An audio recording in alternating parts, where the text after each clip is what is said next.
वसईत स्वतःला महादेवाचा अवतार सांगत एका भोंदूचा महिलेवर बलात्कार, भोंदू ऋषिकेश वैद्यवर गुन्हा दाखल।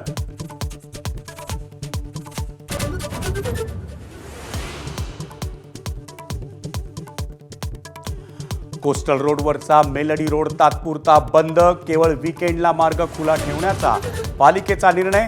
सतत वाजणाऱ्या गाण्यामुळे त्रास होत असल्याची स्थानिक रहिवाशांची तक्रार।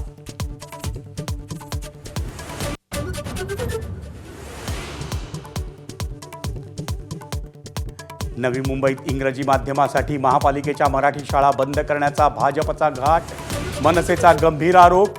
केवळ इंग्रजी माध्यमात प्रवेश देण्याचा भाजपचा महापालिकेत प्रस्ताव।